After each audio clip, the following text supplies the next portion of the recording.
This is Batman. Comic Timing is a proud member of the Comics Podcast Network. That's what it does. Because I'm Batman. Welcome to episode 56, part 2 of Comic Timing, a comics podcast devoted to the average comic book fan from the average comic book fan. Join in as a rotating panel of guests and myself, Ian Levitstein, discuss whatever comes to mind, time after time, here on Comic Timing. The conversation continues with Tim the Tiki, John and Bob from Comic Book Page, Brent and myself, as we continue to go in depth on the local comic book shop and online ordering. A little more debate to come, and plenty of forum comments in this episode as well, so I hope you guys enjoy it. Here now, Comic Timing. We're now joining Comic Timing, already in progress. So Bill is gone, but the conversation does indeed continue past that because, well, we never stopped talking. But yeah, Brent, did that lower your expectations at all from DCBS with the problems you had about getting your comics to the right place at the right time? It did a little. The main thing that hurt me was that, I sent them an email ahead of time. I didn't send them, the Monday before, the shipment was supposed to go out. I sent it to them the week before, giving them at least a week to read it and, maybe go, yeah, that's possible, or no, that's not possible. No, I think it was 2 weeks. Yeah, I sent them because what the deal was, I went home to Orlando, to another town for a month because I was on winter break. So I knew that I would be there for enough time that 2 shipments would arrive, and then I could get them there instead of having to come back to a whole month's worth. And I do bi-weekly shipping. When my second shipment came in November, the second shipment was supposed to ship that week, but I sent an email anyway saying, hey, 3 weeks from now, I want this to be delivered to Orlando at this address. Is that possible? And I didn't really get a response until the day that I got my shipping notice. And so this was 2 weeks later, I guess. The shipping notice said it was being shipped to Gainesville, to my school address.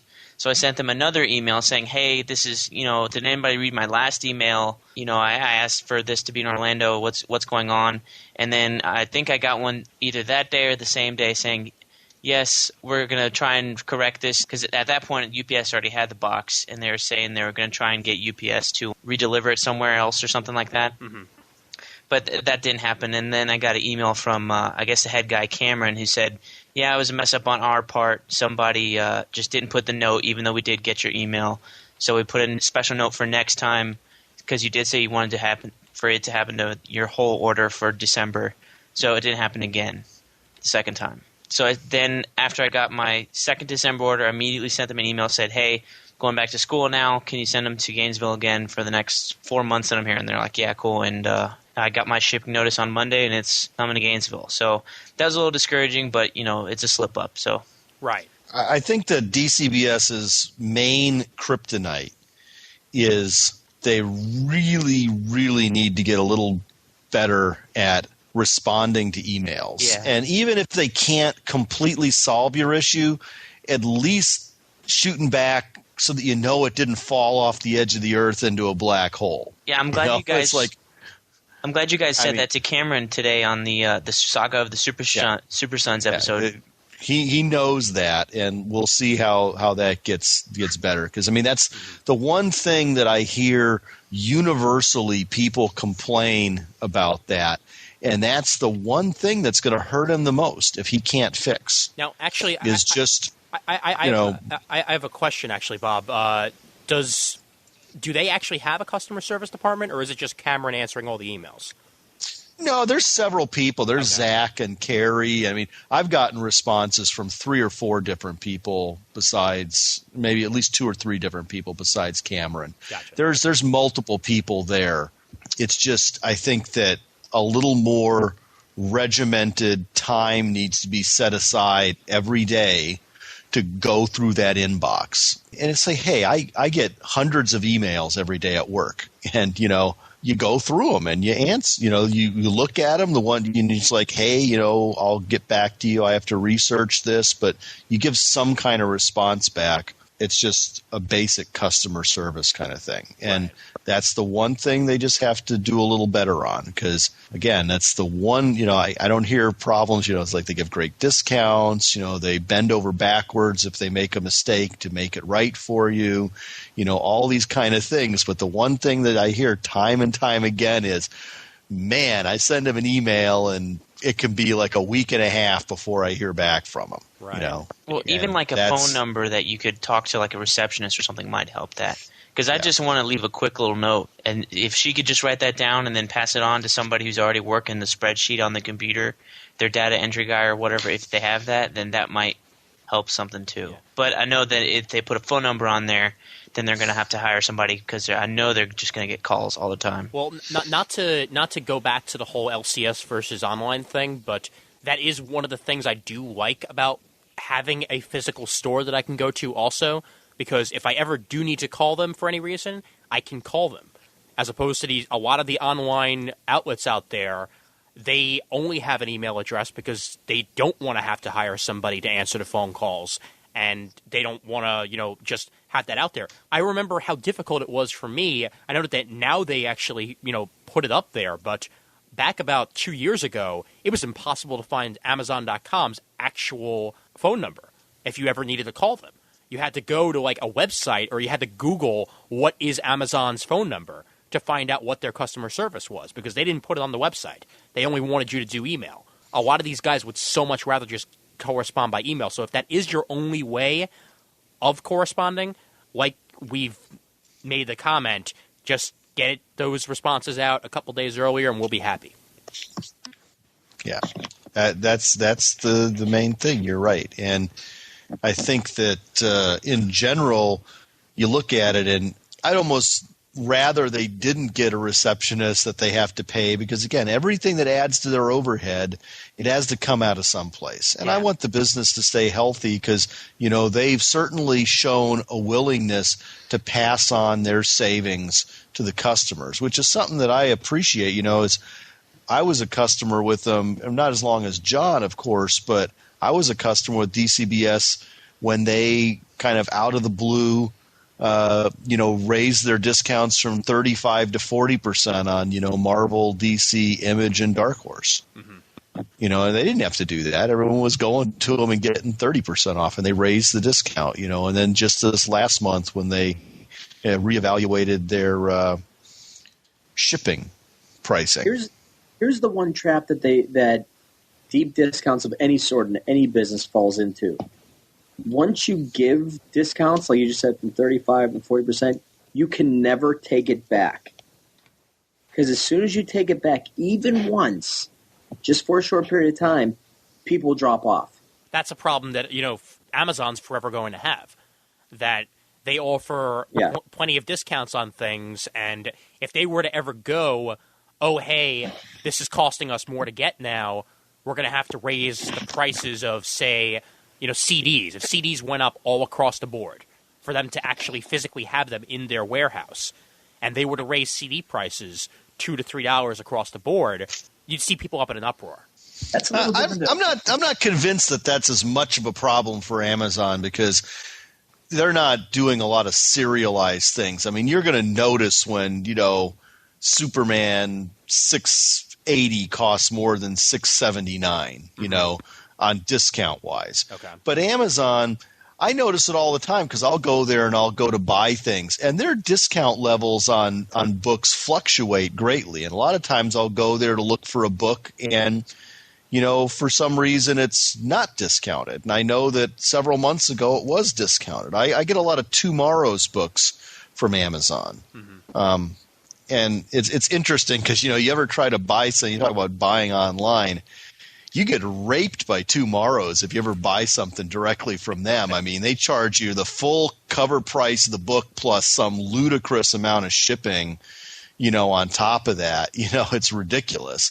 Whereas then I can turn around and go to Amazon and get it for 30% off and buy 2 of them and get free shipping or something, So I would never consider buying a Tomorrow's book directly from Tomorrow's, but at the same time, I'll go on Amazon and sometimes I'll find them for 34% off, and another time I'll look and they'll only be 10% off.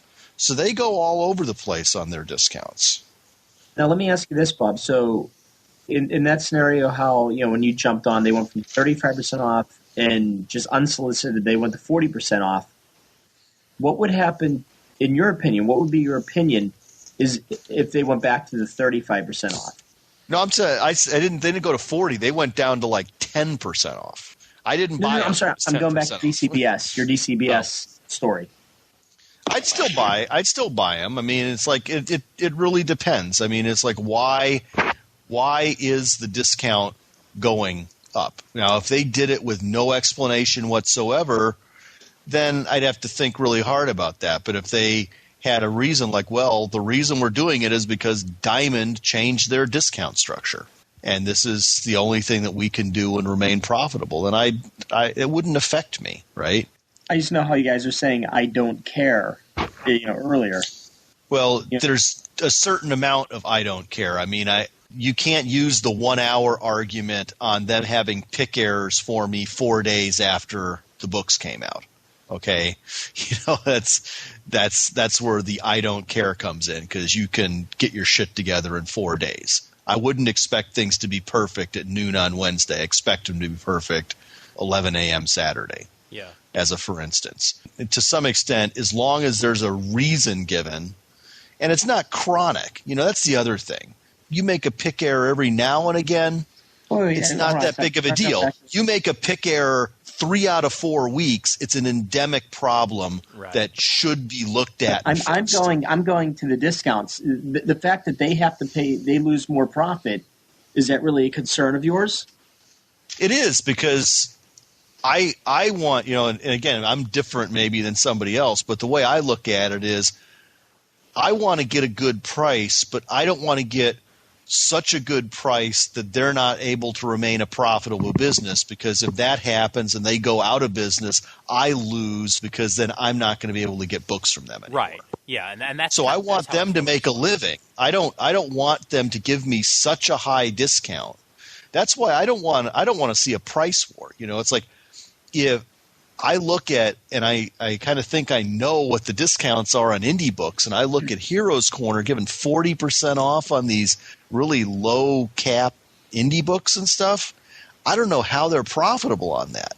I almost wouldn't want to see DCBS go to 40% to the point where they're losing money and are going to subsequently damage their business and go out of business because of it. Yeah, because then my only option is going to be going to like Westfield or something where I'm getting like 20% less, or it's like then I'm really out of luck. I don't want to save 5% so much that I'm going to in the long term lose 20%. See, I see a price war as being to an extent inevitable, and I think we're seeing the beginnings of it. It'll be a slow burn. It's not just going to suddenly pop up. It'll be a real slow burn. It may be suddenly someone who's not in the online field, like Graham Crackers, who only sells back issues out of the Midwest, they've got 9 stores, or New England Comics or Newberry Comics. These bigger chains. Newberry Comics has 22 stores. You want to talk about buying power. I think they're the largest chain in the U.S. If they really want to get into the market, though they don't deal with online, if they all start getting into it, then you have some real interesting combative discount situation. I would agree with you on that, but just a quick point. One thing that I've noticed with these big chain stores, and I haven't really been to I've actually been to a Newberry Comic. Aren't they more like a record store than a comic store? Got a couple of comics crammed at the back. And here's the thing about them: they've evolved over the years. They started off as a comic book store. Then they started getting into music, because Boston's got such a hot music scene as a whole, I've learned. So then they said, okay, we sell both. Then they started selling tchotchkes, and they've just expanded. But they always had comics. Now, do I make them my comic store? No, because they don't fit the stereotype. I've only been at the Newberry Comics up by the Burlington Mall, and it's got this tiny little selection of comics in this ghetto at the back of music, and it looks like a Spencer Gifts with the comic back. They order, what I'm getting at, though, is percentages, and they order so many comics that they get that really deep discount from Diamond. They have to. There's no way around it. You got 22 stores. Each one of them sells comics. Yeah, but they're a $75 million store or $75 million business that they are alone. I saw that in the paper. But here's the thing, though. With CDs not selling like they used to, they may say, you know what, comics have always been a stalwart for us. Let's get into the online field. And they absolutely already have the buying power behind them. I'm just using them as an example. I'm not speaking for them. Right. I'm totally being just talking out of my ass here and giving them, for some reason, as the example. Well, the point I was trying to make is every big chain store I've ever gone into, I was trying to give you some context there, not to send us down a rat hole by bringing Newbury Comics up, but, Atomic Comics, Golden Apple, any of these places that have a bunch of different retail locations and would seem to have a lot of – and even Mile High. They have been the stingiest bastards in the world on giving any kind of a discount or anything like that. They give, like nothing.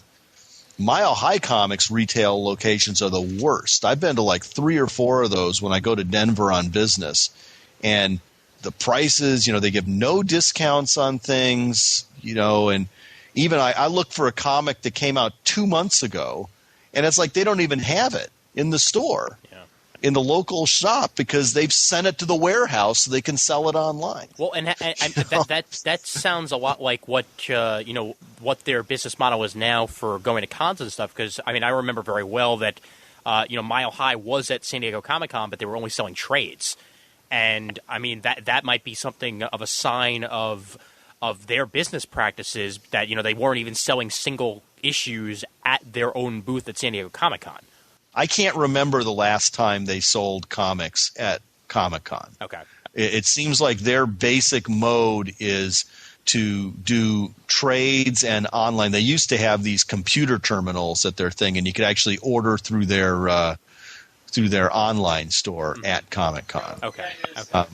So that's just kind of like their thing with that. But, just in general, that kind of competition I wouldn't mind – because, frankly, I can't see Chuck Rosansky trying to out-discount DCBS because that guy, he charges some egregious prices on stuff. Yeah. And, going back to Tim's comment about the price war, I actually wouldn't be surprised if about, 5 or 6 months down the line, if actually the opposite happens. If Heroes Corner, going back to talking about the discounts that they've been offering on the indie books, if they go to more of the prices that DCBS is offering on those because they're not making the profit margins that they should on this, that it's very possible that they might be offering those prices now to catch customers. And a change from 40% to 30% might not be as noticeable to every customer as it would be to, say, certain customers. Well, the way, like with my advertising background and knowing how, seeing different setups and different strategies, one thing that could be a very common strategy is if they match DCBS on every front, but they give free bags and boards. I know they do that, but they match everything. Then someone goes, well, if everything's equal, but yet I get this, and that costs them just a minute, 5 cents or 7 cents when it breaks down to it for a retailer. Yeah, it's way less than that, other than the labor that it costs, because I can buy bags and boards. Oh, yeah, get but them 5 cents a piece. As a whole, though, you buy them in such gigantic bulk that and a retailer wouldn't. I'm saying their cost has got to be like no more than 5 cents. Yeah, well, yeah. Okay, I'm sorry. I didn't know you were agreeing with me. I was giving the example of, like, Ian's not going to go out and buy, 10,000 bags and boards going. No, I agree with the customer. I'm just saying I think that the actual cost to Heroes Corner for that bag and board is maybe 5 cents. Funny you should mention 10,000, though, but I did buy 1,000, and I'm still going through those. But with that being said, sometimes that's all it takes. You match your competitor on every single, bit, but you add that little tinge extra. And if they're already good on the customer service of getting back to people same day, with emails, sometimes that's all it takes, regardless of deep discounts. Right. Well, I think that's the case where it's a lot easier to, throw a 5 cent bag and board in than to put 5% on a $4 indie book, That's what I'm saying. It'll start off that way. And then from there, then DCBS will go, okay, not only will we give the bags and boards, but we'll take an additional 1% off of blah, blah, blah.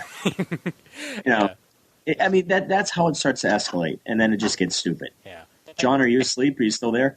Actually, my Skype had gotten muted somehow. I was wondering why all my interruptions just didn't didn't interrupt. I don't think we're going to have a price war. I certainly think that Cameron over at DCBS is aware of, he needs to work on email and that he's got competition, is probably keeping an eye on them, but he'll compete, he'll do what he has to, he'll do what makes sense, but I don't think he'll do it at the cost of his business. So I certainly don't think he's going to go down any kind of a rat hole of penny wise, pound foolish or whatever. Heroes Corner is new. Maybe they can go with these discounts long term. Maybe they can't. Time will tell. It's who knows. Do I think some other company could just come in, undercut everybody, and blow them all out of the water? Well, if they've got deep enough pockets, sure. But what's the benefit to them in that? Yeah. Because either they maintain those discounts or somebody else just pops up the minute they decide not to, and the game's back on. Yeah, I want to get the cheapest price I can. There comes a point where you realize, like Bob was saying, you want the company to stay in business, so you keep getting the best price you can, not the best price you can for a month or two or however long it takes for the company to go under. Right. Hey, Tim, actually, I wanted to ask you something. Sure. I know that you do actually want to get into the comic book store business. Do you foresee yourself, once you're in the business, offering any sort of specific discounts for customers or anything along those lines? Because I know that it is difficult to compete with the online stores, but just do you imagine that you'll be giving any sort of discounts when you do that? That's a great question. And under advice and this is the truth, from my LCS that I go to, and this comes up, I guess, on their Comics Pro forums, the retail forums that only retailers can get on.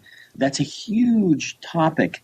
And he strongly suggests not giving discounts, only because as a retailer in a brick and mortar store, if you give a 10% discount, that's 20% of your profits. If you give a 20% discount, that's 40% of your profits you're giving up. And obviously the buyer isn't going to understand that, but sometimes you just have to be smart with what you charge. With that being said, I know what the discounts, if any, are around with every comic book shop in the area, because I've already gone ahead and talked to every single place, and what if I open up a pull list? It's a really tricky subject that I haven't decided on yet, because it's so touchy on the basic success or failure of the brick and mortar store. Mm-hmm. I mean, I don't know if I'm going to set up something just on specific levels, whether it be price levels yet. I mean, it's so touchy. And once again, let's talk about that, Tim. Yeah. I mean, I've got a question, because I can see not just giving an across-the-board discount to every Joe Blow that comes stumbling in the store. Mm-hmm. I can see not necessarily giving a discount to someone who buys 5 books a month. Okay? But in this day and age, I mean, any major customer that's spending hundreds of dollars a month that you kind of want to get to be kind of a backbone of your store, I mean, it would almost seem like if they are not getting a discount from me, they're some kind of an idiot or something, because there are so many places that they could get a discount from, and when you're spending a certain amount of money to not get a discount, it's a substantial difference. Like if you got someone spending hundreds of dollars a month, even if you give them a $20% discount, sure, you're giving up 40% of your profit, but the 60% of your profit that is left from that customer, that's a reliable, renewable revenue stream month in and month out, is going to be worth the profit you make out of 4 or 5 people that wander in and buy 3 books a month. I absolutely agree with you, and I understand. And there's the old 20-80 adage. Are you familiar with that one, Bob? Yes, exactly. Okay. Yeah. And for anyone that doesn't know that's listening, they say that 20% of your customers, and this goes for any business, makes up 80% of your business. Mm-hmm. So perfect examples are Bob and John for as much as they spend. If they are coming into my shop, and everything else, so obviously they're the minutia of only 20%. They fall in that small group, but they make up 80% of what I sell as a whole. Now, to answer your question, will I be giving a profit probably to pull list members? Absolutely. What the percentage is, I don't know. I don't know, because every different shop here works in different ways. Some you have to spend X amount. Some, their pull list, you can only get a discount on not minis, but definitely on serialized. I mean, literally, it's like long math when you look at all the different shops around here. It's crazy, the ridiculous, crazy discounts and the systems they have set up. Very few have a flat X amount off, period. And I don't have a problem with that. You know, it's like over the 30 years or 25 years or whatever, most of the shops that I've gone to have had tiered discounts. And the higher discounts are to the people who do spend hundreds and hundreds of dollars a month. And I think that's perfectly fine to do that. It's just like Heroes Corner. You have to spend $75 to qualify for the free shipping. I mean, it would be fiscally irresponsible for them to give free shipping for someone who orders $10 worth of comics. See, there's they'd be losing money. Here's the thing, though. There's other ways to do stuff. And what I mean by that, maybe it's just because I'm coming from a different background. And I believe that's what's happening with a lot of LCS, new LCS owners nowadays, is they're coming from completely different backgrounds. Yes, they're fans of the medium and everything else, but I've worked in restaurants for so long, I can't tell you how many times that I can apply that when I'm thinking to a comic book store. And what I mean by that is if I've got a regular that comes in all the time, we'll give the pull list example. Let's say we're giving him 10% off. You know, they have a pull list. I'm totally pulling that number out of my butt. 10% every week, week in, week out. I know that he is a huge Batman fan. And this is one of the people that spends a ridiculous amount in my store. You know, and he's loyal for whatever reason. Maybe there's the Alex Ross Batman statue that came out. If I bought that at cost of the store at half price and give that to him once a year, just go, hey, you know what? This is for me. You only do it once. You only do it with your big members. It's kind of like buying that customer who comes into the restaurant over and over again loyally once a week, once every 2 weeks. You go, you know what? The meal's on me this week. It's on us. That fan, you've got them hooked. Now, you've got to wait a little while. They have to be with you for a year, year and a half, that you know that they're loyal. And when you drop something like that on them, you can't tell me that they're not going to come back for another 6 months minimum. Because that statue, every time they look at it, they're going to think of your shop. But what you're doing there is not so much discounting or anything of the sort. You're making them feel special. You're making them feel valued. And that's how you can – exactly. And that's how you can circumvent discounts. Mm-hmm. Well, and I would recommend, aside from discounts, do a rebate. Something that gets them back into the store a second time to buy more things. Oh, sure. I mean, there's many different ways. I'm talking about the long time. I think Bob was referring to the repeat customer who's spending lots and lots of money. So to get back in. Yeah, I can just guarantee you, like, if DCBS went out of business tomorrow, I mean, I'm not going to stop buying comics, but there are comic shops that give discounts, and 10% would not cut it for me because 10% is basically covering the sales tax. You know, it's not going to do it for the amount that I spend. You know, it would have to be. Once again, I pulled 10% out of my ass, and this isn't a proper forum for discuss my business plan as well. So, no, understood. But I mean, that's also a common discount level for a lot of stores, right? And like with for example, with Bulletproof, they offer for $20 a year. You give them $20 a year, they give you 20% off on comics, and along with that, you get no tax on video games or DVDs, and no tax on statues and things along those lines. So I've seen those around here too, where you pay for your discount. Right. And I think that discount that I get still is valid for me because I know that I'm certainly saving a lot more than $20 with them. And even if I don't go to Bulletproof that often anymore, chances are I'm still going to keep that discount up because it'll at least be $20 that I'm giving them every year. And you know what? And that's I'm $20 okay with that. that they're going to make the person right off the bat. Mm-hmm. No, you only need to spend $100 to make back the 20 exactly and break even.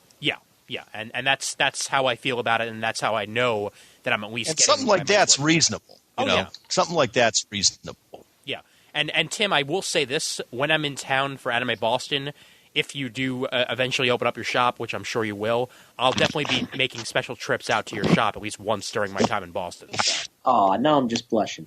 Well, let's not put the cart before the horse. Let's get the store open before. I'll come in and browse at your shop, but I won't buy a damn thing from you since you don't have a discount.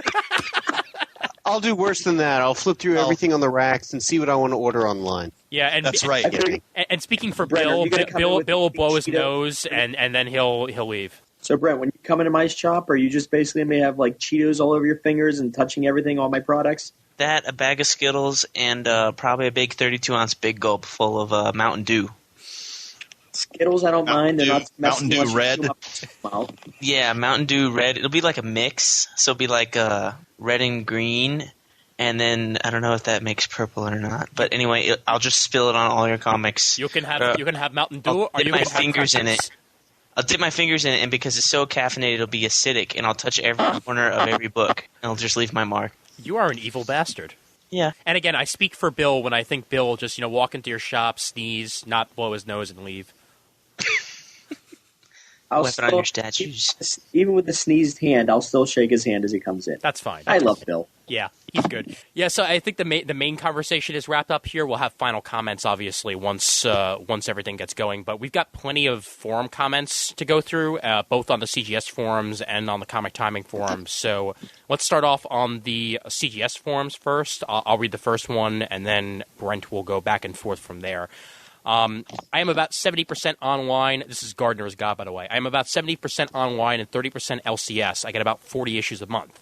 The reason I go back to the LCS is the owner. The man is so friendly. He knew me by name by the second time I went there. He is very apt to recommend great books. I would really miss going there week to week. Why I order online? Well, the price, of course. Where else can you routinely get 50% off on first volume collections and 75% off on first issues? This is the main advantage. Of course, a disadvantage is having to order things simply off of previews blurbs and having to pay at least a month beforehand. Hell, with the DC Advanced solicits, sometimes that like 4 to 5 months, and don't get me started on DC Direct. As for loyalty to online services, yes, I am. I am a DCBS customer, as I believe most of us are on this forum.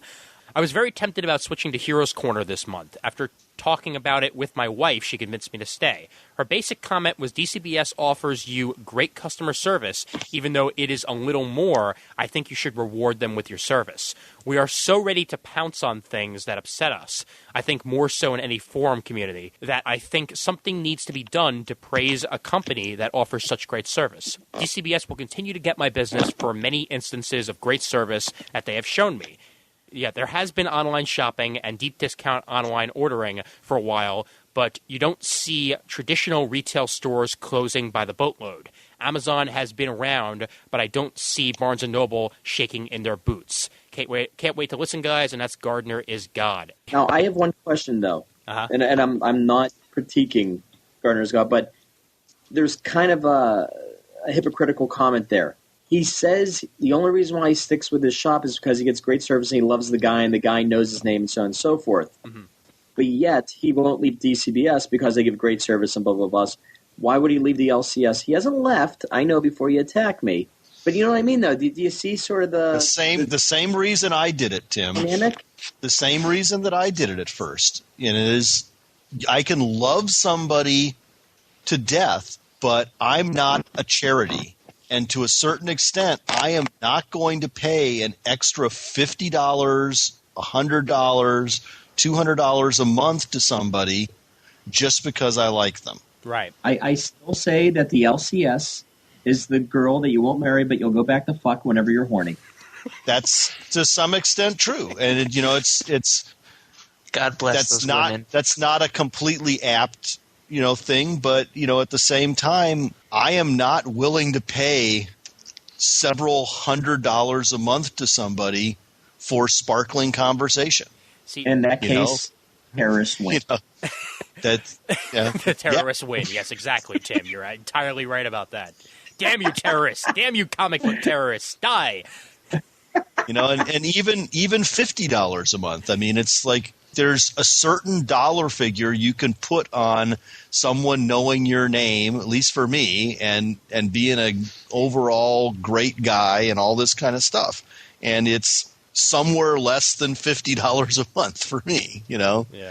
That's just the way it is. I'm willing to stick with a shop and give them lots and lots of business and all kinds of things like this. But, there's a certain point that is just going to break down because I'm not going to pay tremendous amounts of extra money if they're not willing to come across with the discounts. And same thing for your shop, Tim. It's like, hey, I can love you to death as a person, and if I'm getting 10% from you and getting 40% from somebody else, sorry, I don't love you that much. Shit talks, money walks, right?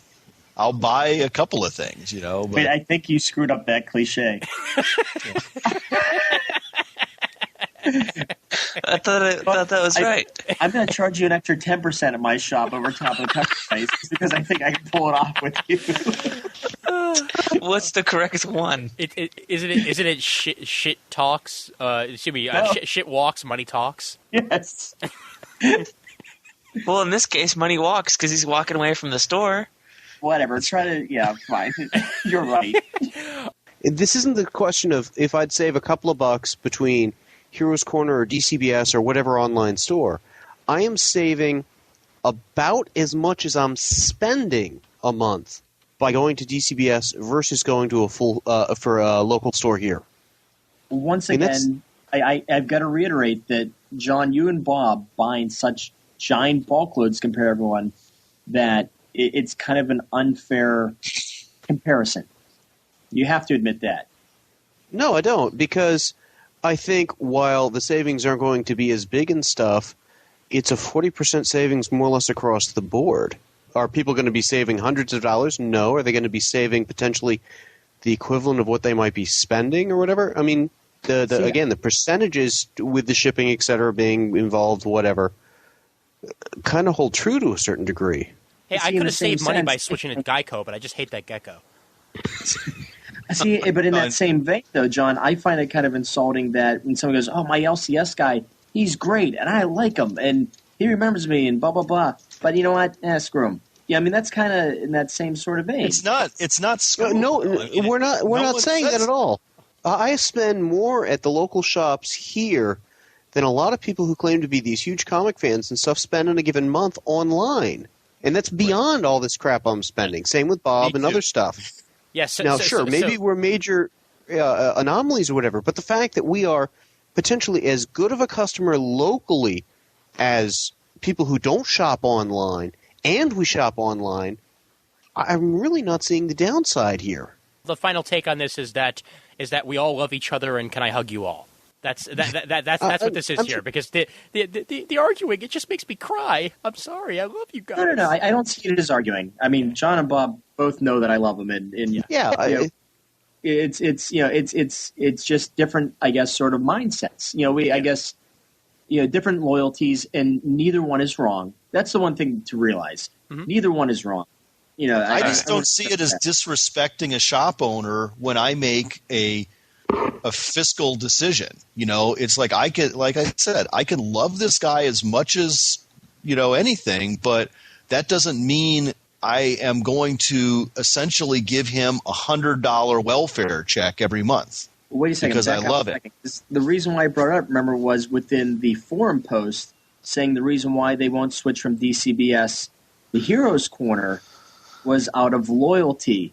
That was the initial. Well, I said it's the same thing because the difference is so small. Like I'll tell you what, I love Cameron, but if I was saving $100 a month at Heroes Corner, and I thought that was a sustainable savings, that Heroes Corner was not going to put themselves out of business in 6 months, giving me that discount, I'd switch to Heroes Corner. Yeah. I don't love him that much. Here's a totally different, and this isn't the LCS thing. I'm going complete online. And this may be the future of online buying, actually. Something that we've all said earlier, different shops have different discounts. What if, say, a DCBS or a Heroes Corner coming out the gates makes a statement like, okay, our discounts are based on tiers. The more you order, the bigger the discount. I don't think, is there any online Some do. That? Really? Westfield does. Yeah, there are ones that do that.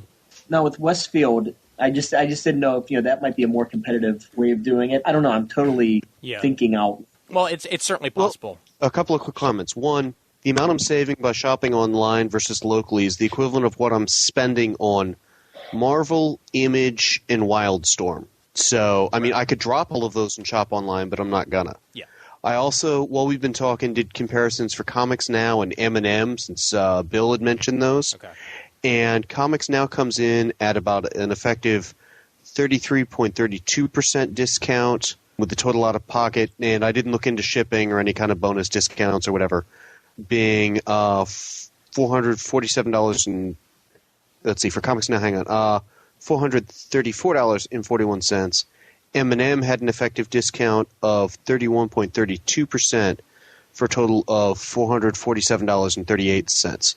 So it wind up based on the total cost and stuff being Heroes Corner by a slim margin of a couple of bucks to DCBS, followed by Comics Now, M&M, My Comic Shop, Nicosphere, and Westfield, with the local shop, Full Boat, coming in a couple $100 behind, or at least $100 behind Westfield. Okay. Cool. So, Yeah. for what little that's worth. Yeah, so you want to move on to Julian Lytle? All right, Julian Lytle says, for me, it's price. I never really shopped much at LCS growing up, but I've been reading comics for 20 years. I'm 27, and I didn't have a regular shop until I went to art school in New York City and found Hanley's. Damn, I missed that place. When I graduated, came home, found a shop because good friends with the owner, and I shopped there all the time. He had to close down the shop, and that's about the time CGS started, and it talked all about DCBS, and I jumped in head first. One of the main things is that it's paying about $2 a book, which is what the prices were in the late 90s, so I can probably continue to afford comics until the prices jump more to $225, $250 for a regular book with a discount. I don't really buy more books, but I do buy more hardcovers this way. I'm now a free agent in terms of comic shops. I go around just for the atmosphere and occasionally buy a comic.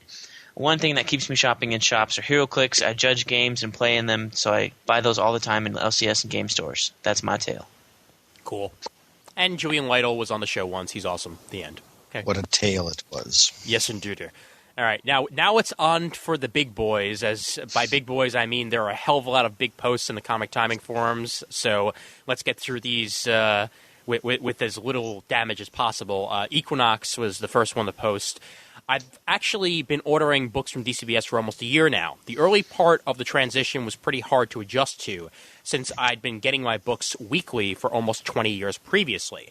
The excellent customer service the DCBS staff provides really made changing over much easier than I first thought it would be, and the additional discounts they offer on special issues is great. One additional note, when I first started ordering from them, I had included previews as part of my orders. Now I don't buy it because the online resource for previewing upcoming books actually makes more sense to use. Also, the comic forums also have helped turn me on to titles that I wouldn't have picked up before, which is a great help. And that's an interesting point that Equinox makes, that, with all the online places, using previews the way they do, actually having a physical copy of previews when you order online is less important. I think it's what you get out of previews. Personally, I love reading previews. And, it's like $1 something through DCBS. It's really cheap. And it's almost like I'm older than you guys. So, I mean, I used to, like the Sears catalog or the Penny's catalog at Christmas. You'd be looking through it and circling all the toys you want and stuff. Yeah. That's how it is each month for me. I get hours of enjoyment out of looking at all the different things in previews. That being said, if I only read Marvel and DC, I could probably do without the previews catalog. The best part about the previews catalog is all that stuff at the end, because there is really not adequate coverage of all that indie stuff in any concise collected format online. That's true. Yeah. I can't imagine getting comics without getting previews. Yeah. Regardless of online. I mean, I used it when I shopped locally. I Am Hannah says, I do both. I do order online through DCBS, in-stock trades, and Amazon, but I also go to my local comic shop. I buy mostly trades there. The only 2 books I'm currently buying monthly are Action Comics and Superman. Everything else we've gotten in trade. Ordering through DCBS, I save a lot of money, so I get more for what I was going to originally spend. I like that, so instead of getting 5 or 6 trades for $100, I can get more like 10 or 11 for the same $100, depending on the discount. It's also easier to get the non-DC and Marvel stuff online than it is in any store. When I go to the shop every week, I pick up whatever catches my eye that I know I didn't order from DCBS, usually 2 or 3 trades that I buy, and I wind up adding 5 more on my to-buy list on that day. I do see online ordering and the local comic shop existing for a long time, mostly due to the fact that a lot of comic shops just aren't open from 11 to 5 anymore. They have longer hours with parties and other events that get people to come to the stores and spend their money. Also, having stores where you like people that work there and enjoy stepping in and talking for a bit always helps. Browsing is another reason. I know every time I go to shop, I see a few things I missed and that look interesting. Even if I don't pick them up that day, I remember which books they were for a later time. And though browsing for books on Amazon is fun, you can't flip through it and see if you're into that kind of book. Right. And That's a huge factor that, surprisingly, I've never even brought up. It's just the actual tactile. There's things that I thought, well, that book's really it's got me excited. Sometimes I go to the store and I flip through it and I go, not for me. And the other times I flip through it and I go, oh my God, absolutely, throw this in the in the basket. This is on the way out. This is with me going out the store. yeah. Not mutually one of the exclusive, reasons- which is why John and I spend $100 a month in local comic shops. Mm-hmm. Yeah. Yeah. They're not mutually exclusive. Yeah, that and she did bring up a good point also, because one of the things that brings me into certain comic shops around where I am are the parties and the signings and that sort of thing. Like a Rocket Ship, for example, in Brooklyn, the only time I ever go to Rocket Ship is when they're having an event. And most of the time when I go to Rocket Ship for these events, I end up buying at least one thing in the store. So they are getting my money that way. And usually that's what they're hoping for, is to pay for the event that they break even on events. Right. Yeah, exactly. This one's from Brandon Indigo Fire. My only experience with ordering comics online has been with in-stock trades. I would switch to DCBS, but it's the whole delayed gratification which puts my mind at ill ease. Plus, I feel somewhat of an obligation to my LCS to shop there on a regular basis. As for in-stock trades, I'll continue to support Cameron in this venture. He's got a great site, lots of variety in his selection, and he's personally available if you have any ordering questions. Not many sites can fare better than that, but that's just my 2 cents. And it was about 2 cents, so I thank Brandon for that. All right, here we go to get into the longer ones. Iculus says, I have a somewhat grudging LCS customer for about 4 years. Our town only had one shop, and they were not that great. No discounts, no customer service. Hell, they even had to ask my name every single week to get my list. Come on, I'm dropping $25 a week in your store. Learn my name. So I really had no remorse about switching to DCBS when I discovered their discounts. Did a couple of orders with them, but the monthly shipping drove me nuts. Waited a long time for books, but before long, 52 started up and an excuse to switch to bi-monthly shipping, which was more acceptable. I am very happy with DCBS, even when I switched back to monthly shipping post 52. About the same time Countdown started up, I discovered that a new shop had opened in my town, and I was blown away by their friendliness and customer service. Started buying about 4 books from them each month and really enjoyed hanging out with people there this week. Or every week, each week.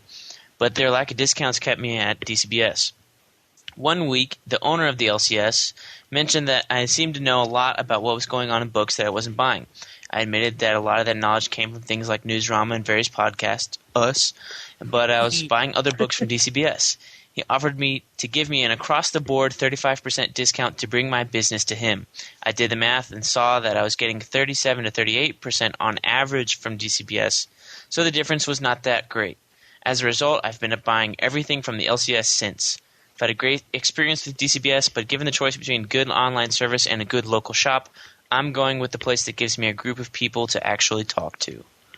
And what does that say for us? Yeah. Well, I would do that same thing. Yeah. Yeah. If the guy gave me that offer, hell, you got my business. If he could come close to matching what I'm getting online and stuff, sure, it'd be a little more whatever, but if it was in the ballpark or whatever and he made that effort, I'd certainly consider it.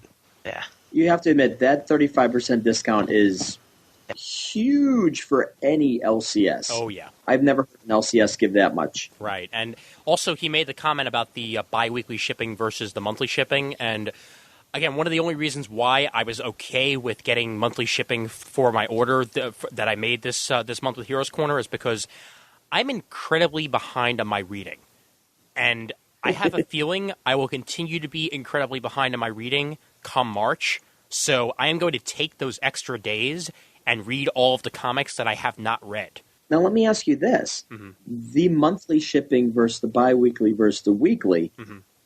do you think that in some way that trains you in your reading habits? Because me, since I know the next stuff's coming out Wednesday, and if I don't read it now, I'm not going to get back to it. Right. Well, It forces me to read it. You know, it kind of like you hit that cadence of reading. Got to finish it. Got to finish it. Boom, boom, boom. yeah. I don't feel there's nearly actually- as urgent to read my DCBS stuff as I do with my weekly stuff. And I don't know whether or not it's a psychic block or something, but I, on a regular basis, will read 4 or 5 issues in one sitting of a comic book, Yeah. more now than I ever did before, now that I'm getting stuff from DCBS. However, all the stuff I get weekly, I'm taking with me on the train to finish if I need to. And that's what I do on a regular basis. I go in from Brooklyn to Manhattan every day. I've got 45 minutes on my commute. I pop on a podcast, I read some comics, and then I'm at work. I do the same thing. I was just going to say that I read 2 comics into work, 2 comics back to work. It's usually my time frame, the Yep. way it plays out. That sounds pretty much what I do. Yeah, and then Brent responded. This guy Brent, I don't know who he is. Wow, I wish my LCS would offer me that discount. I'm sure that's exactly what he sounds like. So that's why I did that voice. Now, here's the fun thing about it when you read on public transportation. Mhm. But when you see someone that is honestly kind of looking over your shoulder while you're reading a comic, kind of cool Oh yeah, and in in fact, a geeky way. yeah, And on top of it, if I've caught this before, if I see a kid kind of catching and seeing me reading, if it's an age appropriate book, I just give it to him when I'm done. and 'Cause- there 'cause, there you know, have been he times when made kids the next and adults 11 alike. Oh dear.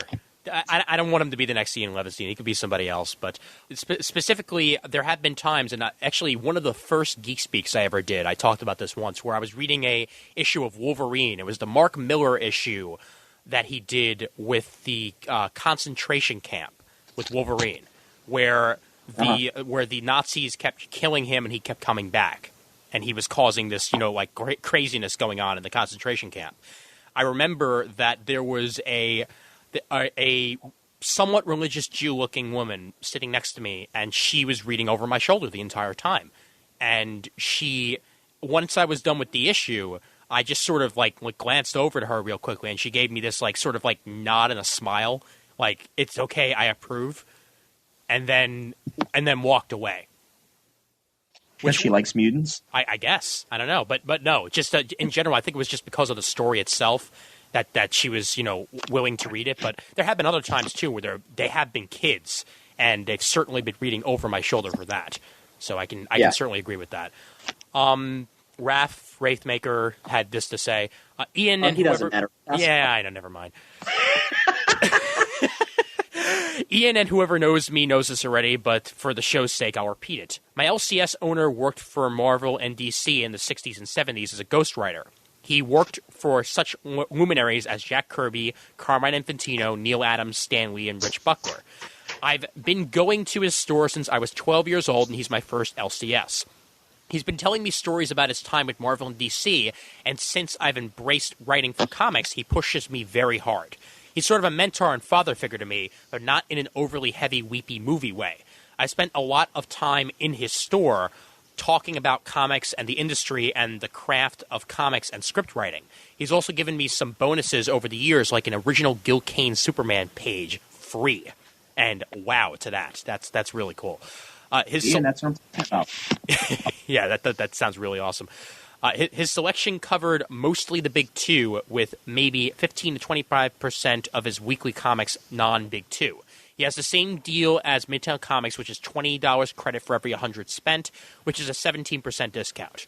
Any independent books or stuff my guy doesn't get, I get at Midtown Comics. This was prior to DCBS. Now I get 60% of my books via DCBS. Usually big two books my guy doesn't get, and independent books. I rarely go to Midtown except for trades and books my guy didn't get. I have nothing against Midtown Comics. In fact, I want to work for them. But the friendship and loyalty to my LCS guy is keeping me from leaving him, as it should. Rarely do you get good comic shop owners, so you want to be their patron as long as you can, because if they're small business, they can go broke and you lose that great store. And it's sad for me to go down here. I'm going to immediately go down to the last post that Raph made on here. As an addendum to my post, I think my LCS has sadly been kicked out of his store. He hasn't been open in 2 weeks. Support local LCS if you love it. Seriously. The amount of knowledge and stories from the industry will never be replicated again for me unless I were to actually work for the big two. I learned to really love the industry and the medium from my LCS owner, and it's a shame what happened to him. I'm not going to go any further with that because I don't know all the details and everything, and that's kind of sad to hear, Raph. And I certainly hope that something does happen where he's able to open up again. But if not, then well, I kind of know how you feel. So hang in there, buddy. As an addendum to what Raph was just talking about, actually, there is an addendum to what he just said.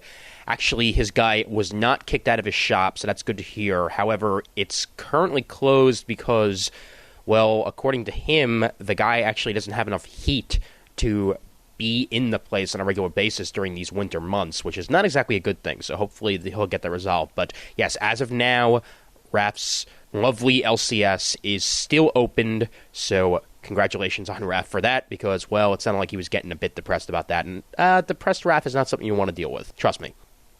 No, seriously. Trust me. Seriously.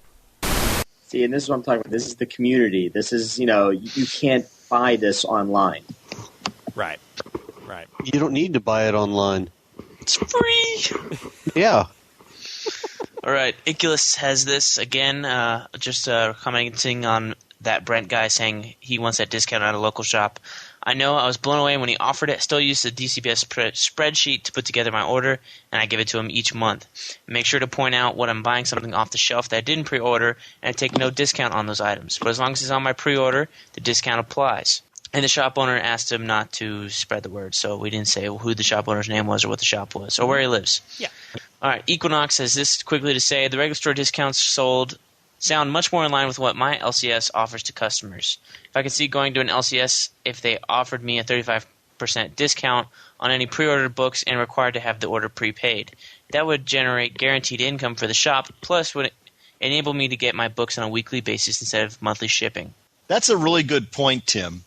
And that's an advantage that the shops have, that the online shops have, because they're prepaid. So those are guaranteed sales for them, right? Oh yeah. And that's another point where I'd be willing to prepay like that in order to get the higher discount.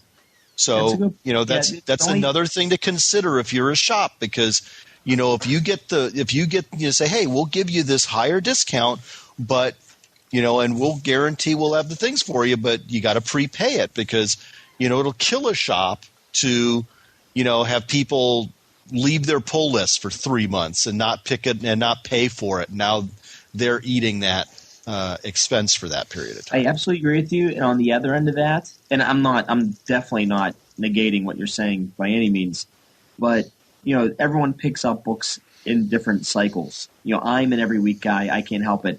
I know there are people with certain comic shops that come in once a month. There are some people who come in once every 3 months. And even if it's prepaid, if it sits there, and if someone who comes in once a month doesn't come in for 6 weeks, you start to wonder, are they ever going to come back? Right.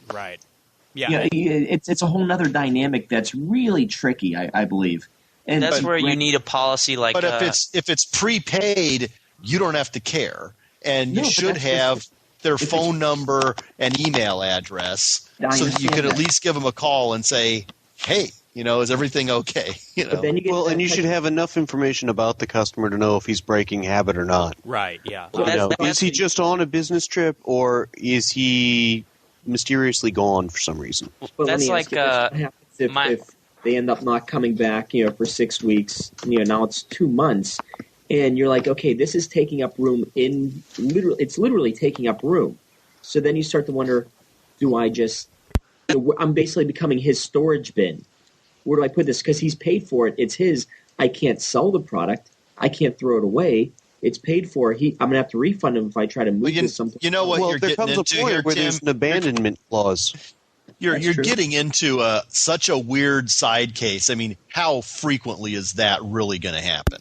I think it happens more often than you believe. No, 'cause I it do doesn't. that You know, assessment. I have the same thing happen at work where, I mean, you're in like a what we call analysis paralysis, where you're obsessing so much on the weird ass side cases that could possibly go wrong, 1 out of 1,000 times, that you're missing the core point, Right. Well, here's the which thing, is, though. it's like, here's a good thing, somebody prepays, so you immediately go to the one case out of 1,000 that's going to make that a bad thing, and No, I you understand your obsess point. about it. And I absolutely understand your point, and you're right to an extent. But then you also have to agree with we're both speculating without really knowing how it actually works. The thing is, once you identify that case, you do something to take it into account. It's like, okay, there needs to be an abandonment clause. If he doesn't come in with an X amount of time, you have the right to consider it having been bought for and left and abandoned, and therefore you can either resell it or do whatever you want to it. Yeah. That's exactly what I was trying to say earlier, is that my old LCS guy had a 1 month limit.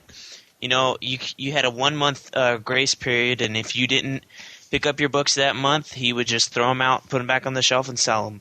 And that's probably because he's a smaller shop, so he can't afford to have, back stock. Nobody came in his shop to go and buy like the last 2 or 3 issues of New Avengers. They came in simply for that week because they're on the pull list. He was that kind of small. Like when the new shop owner took over, I went in there a couple weeks ago, and all of the back issues he just put on sale for $1.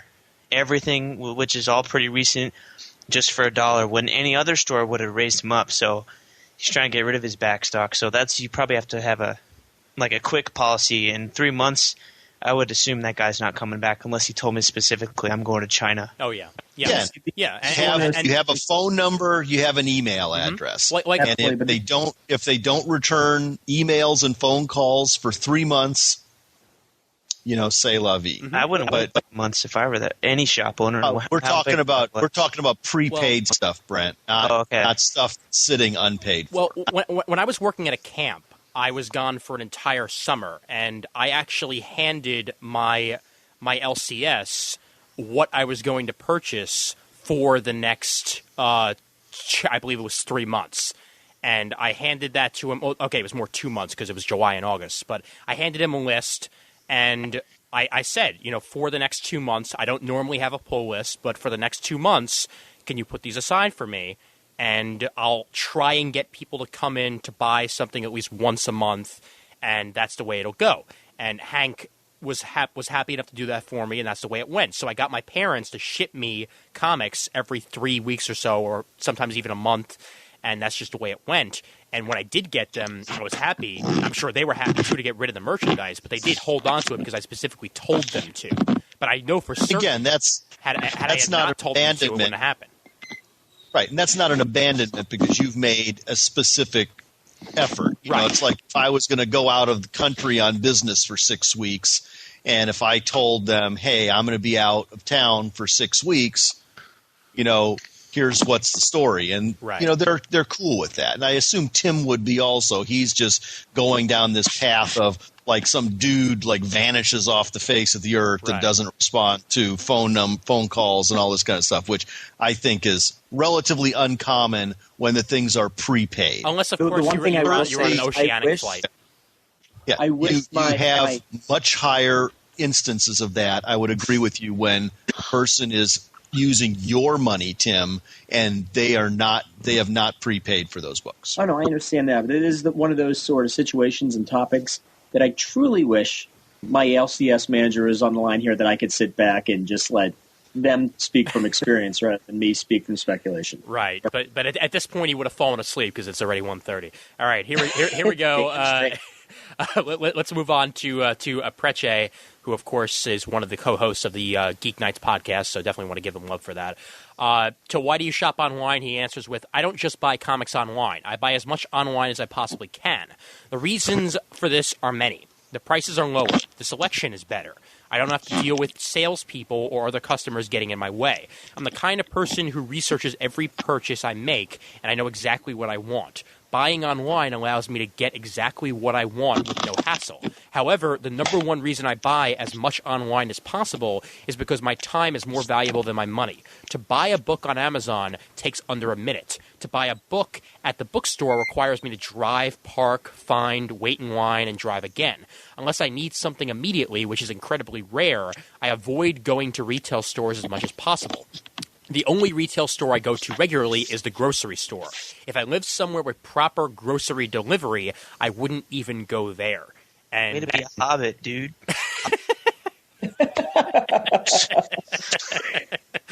oh boy. He doesn't say he never goes out. He just said he doesn't like to go to retail stores. Exactly. I mean, I can appreciate that. He can go out to movies, he can go out to concerts, dance clubs, and he's having a good time. He's not standing in line, at Borders or something for 20 minutes, But which I can see that.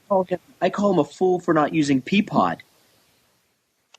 You guys know what Peapod is? Yeah. No. Okay. Isn't it a great Boston thing? No, it's actually it's national. They deliver the groceries from the grocery store to your house. Yeah. You put the order online. Hey, there's that Fresh Direct. Peapod. Fresh Direct is another one of those. Okay, move on. All right. Well, there's a lot to be said about the convenience, though, because I get my DCBS stuff delivered to a UPS store, so there's somebody there to sign for it, etc. Yeah. It takes me maybe 2-3 minutes to go in, get the package, and I'm gone. I mean, it would take longer than that for me to walk into the store, have them go get my books from the back, and for me to just check to make sure everything was there or whatever, see if I need to get anything off the rack, not counting the 10 minutes or whatever it would take them to ring me up. Right. Yeah. So- And he then says also, going with that, the advantages and disadvantages to ordering online comics is the only disadvantages for me is that I have to buy a lot of books sight unseen. Ideally, I would like to buy comics online but not have to pre-order them. However, the way the direct market works, if you don't pre-order, there is no discount and it ruins the deal.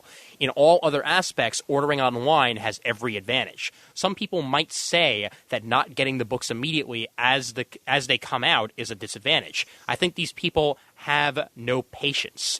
The books are going to be the same books 10 years from now that they are today. They aren't going anywhere. This isn't time-sensitive information we're getting here. It's timeless entertainment media. As long as I have at least one unread comic in my room, new ones can wait. What's the hurry? And that makes perfect sense right there. If you order online, do you miss in-store feel? He says, going to an LCS can be fun sometimes. I like looking at geeky stuff and occasionally finding things I never knew existed. There's an opportunity to meet other geeks also. Despite this, going to the LCS on a regular basis is not so fun that I'm going to do it more than a few times a year. Also, going to the LCS often makes it less fun. If you go to an LCS every week, you see the same stuff week in and week out. It's much more fun to just go to shops you've never been to or haven't been to in a long while. I'm definitely not going to intentionally make a special trip just to look at geeky stuff on a shelf. The time it takes is not worth it. Go ahead. I want to stop a second. What are the advantages, disadvantages? The one thing that I think no one said, and I didn't even just hit me till right now, even though it's time sensitive, it is depending upon your lifestyle. Right. And what I mean by that is, if you are online and you get it from an online, even if you get it weekly, you're getting a what? What do you guys get it Monday? Yeah, I get it Friday usually for me. Okay, well, so it comes out on Wednesday. If it's something big that happened, Newsarama, The Beat, everyone's going to have posts, and from there it's going to be on the forums and blah, blah, blah.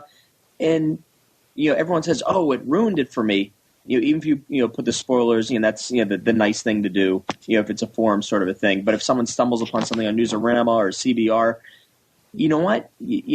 I believe in that sense, they're catering to the normal LCS crowd, which I believe are the mass majority of buyers. So I don't think anyone who basically, no one can really complain if something came out in a book on Wednesday is then reported on Thursday. But I see a lot of people. Oh, I certainly can, because even when I was getting stuff at a local store, I'd pick it up on Wednesday. I usually had Wednesday night planned, so I wasn't going to read it that night. If it's on the net the next day, come on.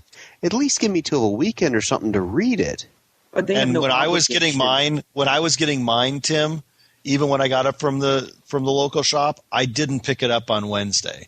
I'm usually traveling during the week. My standard day to pick up my books was on Saturday. But I'm debating the time sensitive thing. Now, do these different websites have an obligation not to say anything till a certain No. period afterwards? Well, I agree that there is a certain time sensitivity if you're online, but you can easily defeat that by, like me, I don't go to Newsarama. That's true. It's I mean, I've gotten hosed by them enough times that I just refuse to go to Newsarama. Hence why I said, well, it's not really hosed. It's only hosed within, as I said, your lifestyle and your Right. way of looking at things. My way of not wanting to have a story ruined for me before I'm able to read it. Well, I'm just referring to the time sensitive statement. Yeah, and we're in agreement that there is a time sensitivity to it. Yeah. Okay. Do you continue to stop into your LCS? He said, when I got back into comics around 2000, 2001, I went to the LCS because I didn't realize there was another option. When my job moved me to the middle of nowhere, I started ordering online from Midtown. Then I learned about DCBS, and I switched it up. I only go to an LCS on Free Comic Book Day or if there is some other rare or convenient occurrence. He said, is there loyalty to the online retailer? He said, I have no loyalty when it comes to buying things. It's purely an economic decision. I will buy from whichever place offers the service I demand at the lowest price, with the least time and effort on my part. How many titles do you get a month versus in the store? He said, I get essentially everything online. I also buy mostly trades and not titles, so this question doesn't really apply. He said, do you save money online or do you order more for the same price as you would in the store? He says, it's very hard to tell. There are too many factors to determine if price is the only one that matters. I can say these things for sure. Shopping online, I do buy 75-cent comics that I otherwise would not buy. I also end up ordering comics I end up not liking. That in the LCS I would not have bought because I would have been able to see them on the shelf. I also buy more comics now than I used to, but that might be because of other factors such as me being more aware of the comics that are available thanks to podcasts and such. Also, many comics I want are available to be ordered online that the LCS did not carry. Personally, I think that I will eventually buy every comic I want to own. If I had to do it at an LCS without a discount, I would wind up buying the same comics, just fewer at a time over a longer period of time. And finally, do you believe there will come a point where LCSs will be gone in favor of online? He says, as long as there are enough old fogies with nostalgia/loyalty to the LCS, and as long as there are Luddites who can't or won't order online, some LCSs will stay in business. So, congratulations, Mr. Old Fogey Tim. I'm sorry, what was that, Tiki? I was going to say, that's a bit insulting. Yeah, no more so than your analogy, but yes, I would agree with that. Where's that, Sonny? Where's my Torch glasses? Song. Torch Song's been on the show before for the anime episode. He says, why do you shop online? Convenience, pure and simple. The comic that I order from DCBS is the same comic I'm going to be getting at my local shop. The only difference is DCBS is cheaper and I have to wait a little longer for it. These are the benefits I'm willing and concessions I'm willing to make. Advantages, disadvantages. Advantage. Price in excess to a wider range of material than I get in my shop. Retail orders are limited by shelf space as to what they can show, so a good indie book is going to lose out to the event of the month that one of the big two is doing. Online stores have an unlimited shelf space. Can you imagine Amazon if it were a retail store that showed everything it was sold? It'd be enormous. Enormous. A new word every time on Comic Timing. Disadvantage. I have to wait to get what I ordered, and there's always the risk of a damaged product. The waiting isn't an issue, as I've just discovered. It's a thrill to get that big box at the end of the month, as it is to every Wednesday on Comic Book Day. If I order online, do you miss the in-store feel? Not really. I have a great LCS, don't get me wrong. I enjoy going in there, but I'm not in the store for camaraderie or the shoot the shit. I'm there to pick up my books, maybe browse a bit. I do continue to shop my LCS even though I order online, just not as nearly as I used to. I try to spread out my comic money between DCBS, the local shop, and even bookstores like Borders. What's nice about the less frequent trips to the shop is that I usually find something new and different as opposed to when I went every week.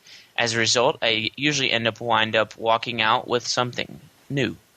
Loyalty to an online retailer, same as the LCS. You go with what serves you best. I'm a relative newbie to DCBS, maybe 7 months into it now, and I've been nothing but happy with their service. It's kind of a weird equation. Cost plus quality of service equals my business.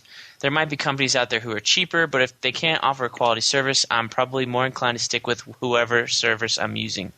How many titles do you get a month in either of the two mediums? Here's where it gets funny. I'm buying more single issues now than I ever did before, and it's pretty much because DCBS allows me to do so. Full retail at the LCS just doesn't work when these books are inching towards $4 a pop. Books like Clandestine, which might have warranted a read-through in the store, are now getting bought because of the lower price online. Do you save money online, or do you just spend more? I would regularly spend about $30 to $40 a week on comics. Given the occasional light week where I only bought one book, when do you ever have those, eh? I'd say I'd spend anywhere from $120 to $150 a month on comic. $200 if I'm really buying a lot. Woo. My highest order on DCBS has been $80 for a month's worth of books and figures, and that's actually getting more product as if I'd gone to the local shop. And finally, do you believe there will be a point when online will take over the local shop or coexistence? I won't sound the death knell for the LCS, but in order for them to survive, they're going to have to change. They have to offer more to the customer than, hey, I'm going to go in here and buy a comic. I can do that online, cheaper, and with less hassle. Some local shops, like the one I go to, understand this and have branched out to offer card games, manga with discounts, replica weaponry, toys, art supplies, and a host of events, something an online store can't do. Signings, workshops, how-tos. These are the ways LCS can stay active in a community by creating that community. And that's a good end wrap-up from Torch Song. Thank you, buddy. Amen to that. Yeah, he reiterates a lot of what's been said before, but he does a good job of it. So he needs to be on the show again soon. Damn it. We should have him on again. Yes, we do. Definitely. And another guy who's going to be on the show soon, Wood. Why do you shop online? I think the better question to ask is why some people don't shop online. Tim. Honestly, online shopping has become the de facto way of commerce for me. It's a combination of convenience and pricing. As a married father of two who runs a family of hedge funds and has angel investments in a few startups, there is nothing more precious to me than time. Were it not for the internet, broadly speaking, I couldn't accomplish a third of what I'm able to do each day. It's hard enough to find time to read comics, much less make a regular trip to an LCS to sift through the racks. By ordering online, I'm optimizing my purchases. Not only is it faster, but it's far easier to keep track of what I'm buying and to make sure I never accidentally miss out on an issue of interest. Last but certainly not least, pricing is a tremendous incentive. I'm in the grateful position of not having to worry too much about what I spend on things like comics, but since most people do watch what they spend, I can't fathom how anyone can justify spending 20 to 40% more at an LCS. That's too much of a discount to pass up.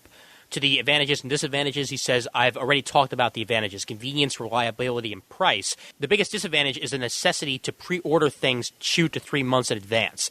This can be problematic for two reasons. One, it forces you to choose to try things sometimes that you might have otherwise waited to flip through on the stands or read about online first. Two, and Brand new day. Yes, like Brand New Day.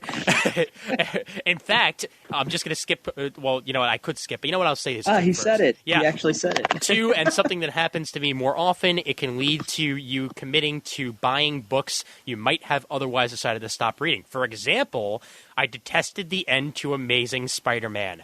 Brand New Day, and no longer plan on reading Spider-Man as a result. However, I had already pre-ordered Amazing Spidey through my mail order service, and since it's now thrice monthly, I've already, in effect, purchased 6 issues worth of a comic I otherwise would have dropped, and by dropped he means put in the fire.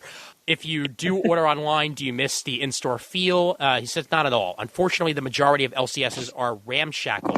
Ooh, ramshackle. Nice word. Very nice word. You do learn something new every time on Comic Timing. Yes. We learned the proper use of that cliche, which is not the way I said it, and we learned ramshackle. Yes. We should put an educational note next to our title. Comic Timing is educational. All right. Yeah, not at all. Unfortunately, the majority of LCSs are ramshackle, run-down places where the clerks need major lessons in customer service. If I had an awesome LCS near me, something like Lem's Golden Eagle in Reading or James Symes Isotope in California, I would definitely miss the experience. But the LCS near my home are nothing like that. There are some great ones in New York City, woo-woo, where I work, and I continue to stop into them from time to time when I'm jonesing for an LCS fix. No, he did not actually write woot-woot. I said it myself. Do you continue to stop into your LCS even though you order online? He said, I probably stop into Midtown Comics, woo-woo, in New York City about once a month, usually to pick up some single issues that I choose not to pre-order online. For example, I stopped in last week and bought the Death of the New Gods and Crime Bible issues from DC. Many times I won't pre-order a miniseries from the big two unless I'm sure it's something of interest. If it gets stellar reviews, I may wait for the trade. If it gets okay reviews, I usually will run to Midtown and pick up the floppies. Woo-woo! I also make a point of spending a good sum at great LCSs when my travels take me there.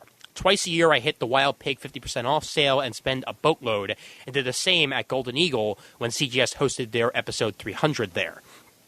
Whew! Wow, I'm talking really fast. Okay, the loyalty to an online retailer, same as LCS. He says, for me, there is a sense of loyalty regardless of it being online or local. To me, it's not just about saving money. I also appreciate that the online retailer makes it easier for me to buy and track my orders. And I give them points for quick and friendly customer service, how well they package my books, and how easily they fix the inevitable mistake or two that crop up from time to time. How many titles do you get a month versus online and in store? I've been answering most of these questions with the mindset towards monthly floppies, but I actually do 4 types of online buying. I buy about 75 to 80 monthly books from an online retailer. I also probably buy anywhere from 3 to upwards of a dozen trades monthly online, most coming from in-stock trades. I also make liberal use of eBay and mycomicshop.com for back-issue buying. Do you save money online, or do you simply order more comics? He says probably a little of both.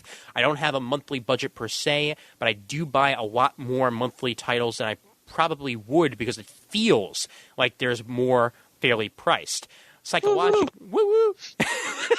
Psychologically, the idea that I'm getting to read a book at 40% off cover price makes me far more willing to try new titles and to stick with those that might be in the midst of mediocre arcs. And he says, and finally, do you believe there will come a point where LCSs will be gone in favor of online? He says, I certainly think it's inevitable.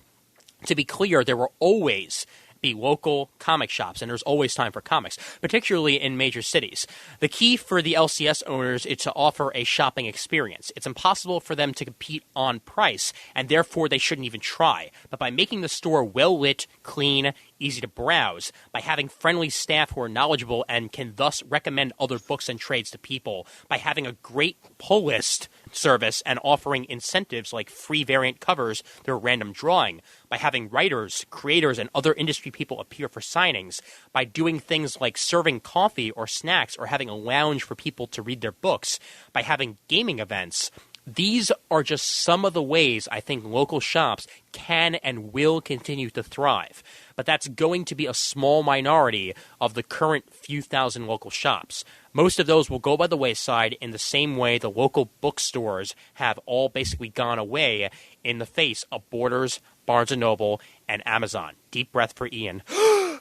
And breathe out. I have a comment on that one. I mean, this whole theory that having this experience around a comic shop, I mean, that'll bring in some business, but, you know, unless they only let people who are regular customers or spend X amount of dollars into their shop during their event, I can wander into that shop during their event and, you know, buying all my books at DCBS just the same as anybody else. And frankly, I don't want to sit around a shop on a couch drinking coffee personally. Well, everybody has a different experience. There are some, I'm sure some people enjoy that, but I mean, you can't just, in my opinion, dismiss that, well, you can't compete on discount, therefore you don't give any discounts. Right.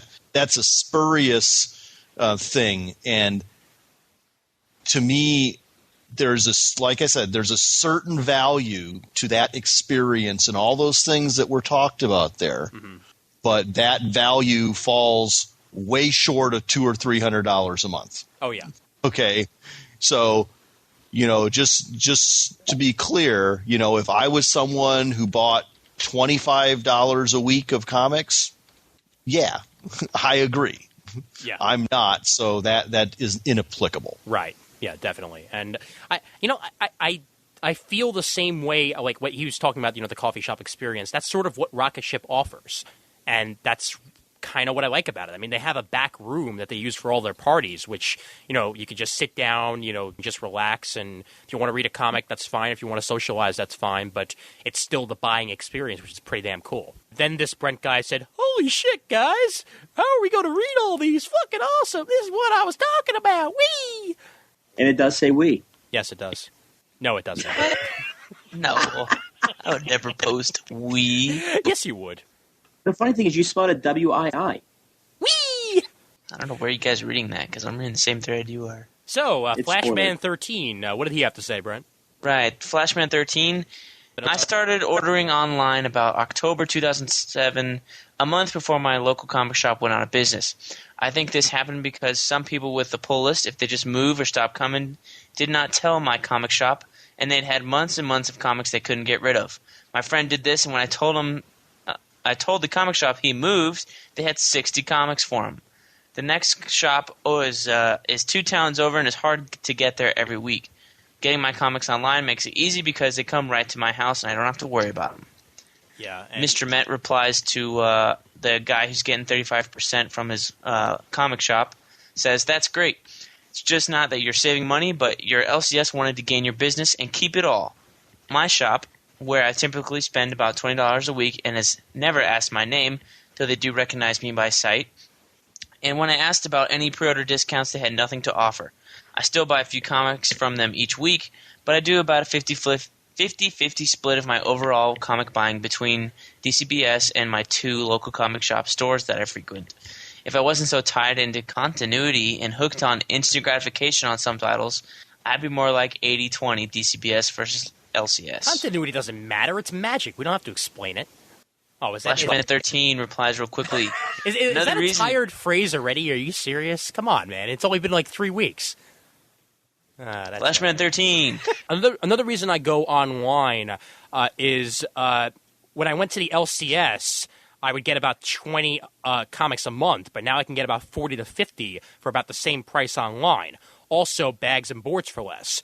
Only downside is seeing what comics are coming down the road because I have to order from previews, like the new Cable series interior art they showed kind of ruined the Messiah Complex for me. And yeah, I don't know, I kind of liked it, so it wasn't really that big a deal to me.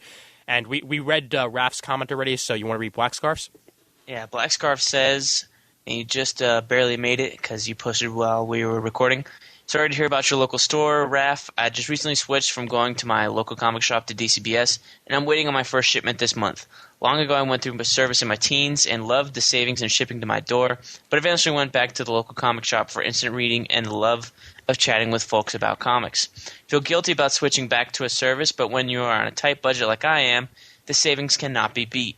I will go into the shop and pick up something that catches my eye on the internet, but for the most part, I've got to stay with the most for my money. That is, of course, unless I have lots of issues with DCBS, then I will switch back again, but I doubt that's going to happen. Andrew. All right, and we got through them, so... And you know what? After reading that last post, just to make an addendum to my the girl you won't marry that offends John, let me phrase it this way instead, John. The LCS... We're a drug, baby. You can't stay away. You need it. You know I come back to me. I got open arms for you, baby. I'll always love you. Come on, have another hit. You're starting Let's to have sound another like the hit. creepy pedophile from Family Guy, so you better watch out. Yeah, he does. Come back, Yeah. you piglet son bitch. You want another hit? I got it for you. Where's the paper boy? I actually like going to the comic shop, but I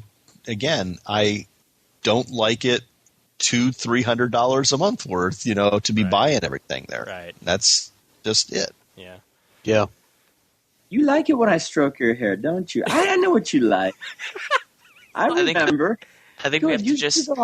You come back in 2 months. I remember you. Well, there's only so much that the experience is worth, and it's like $20-$30 fine.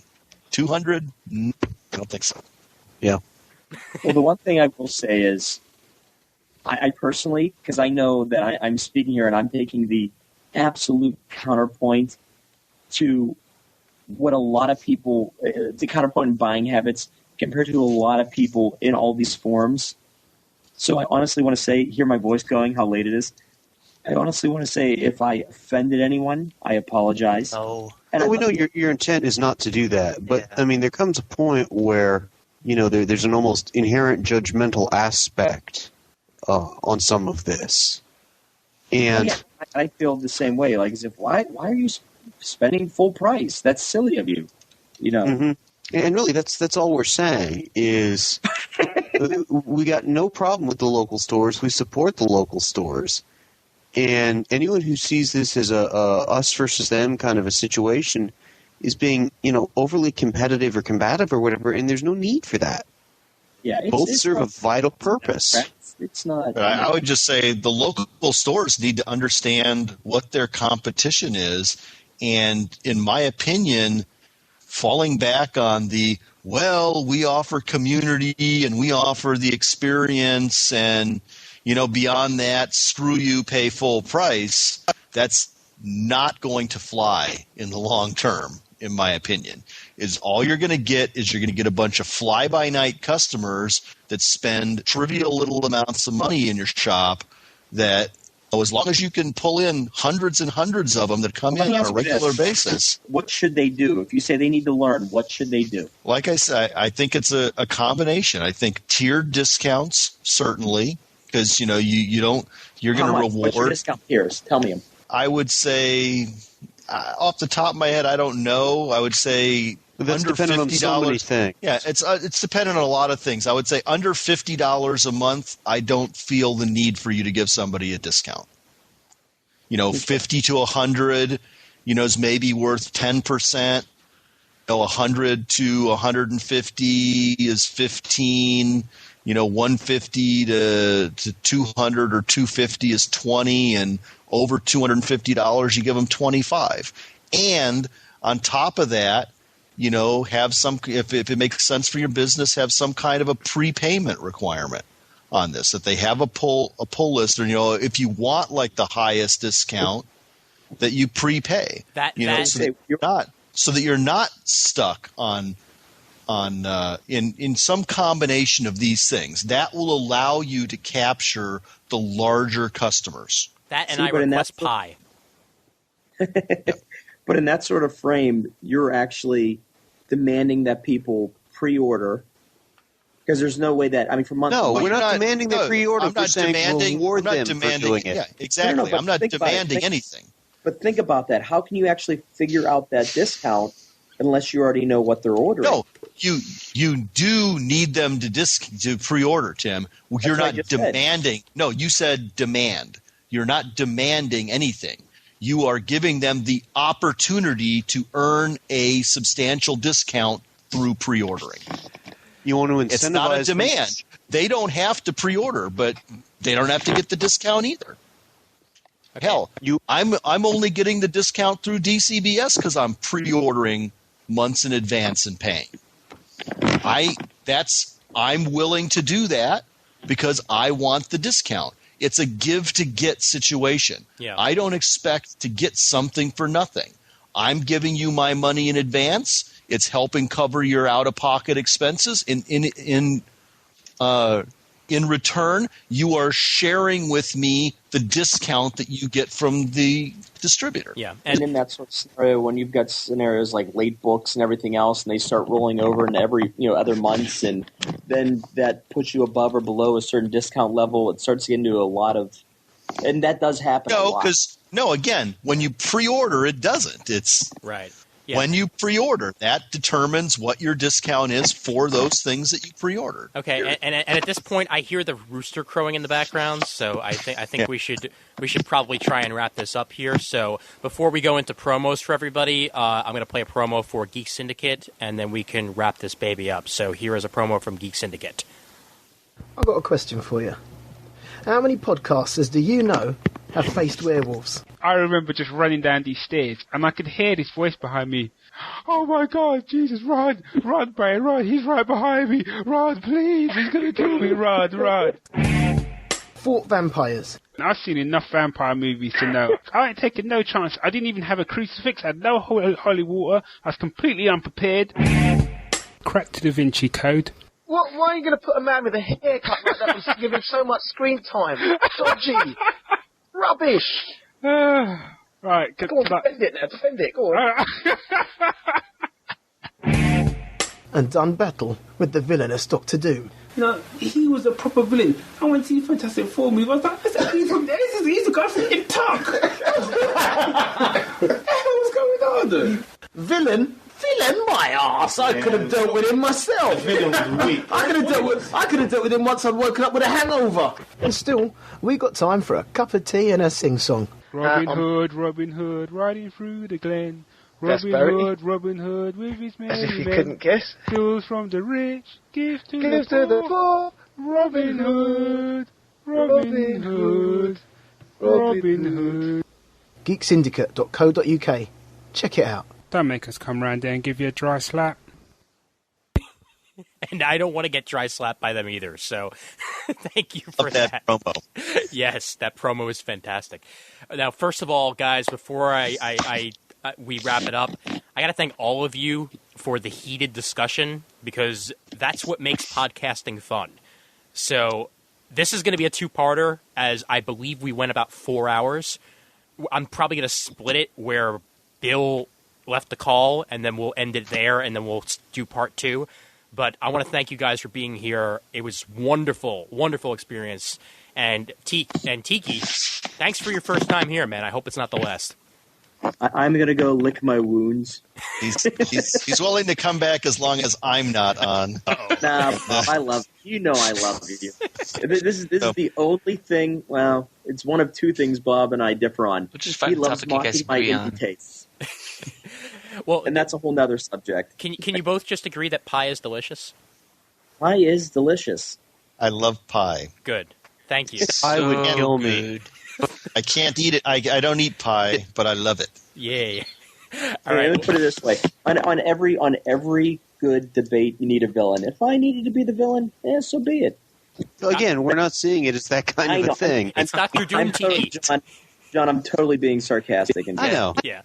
It's 2 a.m. Sarcasm can't be taken correctly. So, first off, Tiki, you want to plug your other podcasting appearance recently? I have none. Yes, you do. Oh, that was already out. Oh, Geeks Unite, the year-end review, but that's already out. So what? Come on. Let the people Okay, there know. you go. That's why you should plug it. There you go. Support Rafe. He's a good guy. Yes, and that's episode 16 and 17, where you're on with Frank Rincon, and it's good stuff, and freewebs.com/comicgeeksunite and geeksunite.libsyn.com. I got to say, that one's a lot more fun and a lot more sarcastic, and I was drinking a lot more, so it's definitely a better time. Oh, so you're saying you had more fun Not there. a better time. That's- Oh, damn it, that's it's too fine. late. I'm That's saying it fine. wrong now. He's not allowed back yet. Better time with Raph. Forget him. Oh, Well, somebody Totally has to have a better time with Raph. I mean, come on. I'm sorry. It's okay. We know what you meant. We know what you meant. But yeah, definitely check it out. But meanwhile, Bob and John, what do you got upcoming on the comic book page? we just put up today back issue Spotlight number 7 that has the Saga of the Super Sons trade paperback, and Cameron from DCBS joined us for that one. If you're ever interested in hearing Cameron talk, we do talk a little bit about DCBS, and he actually clued us in on some improvements he's going to be making over the course of 2008 to the site and such. And we had a good conversation with him. And, you know, every week we put up a new episode. And this last week's episode, we covered what, John? We covered Teen Titans Year 1, number 1, Thunderbolts 118, and the End League number 1. Awesome. And that's all at comicbookpage.com/podcast, correct? That's correct. All right, awesome. And actually, John, remind me, what is Just Bill's web address again? It's justbill.comicbookpage.com. Excellent.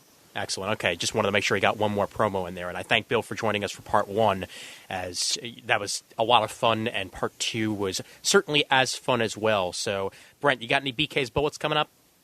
No. Actually, as an addendum to that, well, if you check the Comic Timing feed recently, Brent actually put out a BK's Bullets on Invincible, and I believe he's got 1 or 2 BK's Bullets in the pipeline for Raging Bullets as well, so definitely check out those.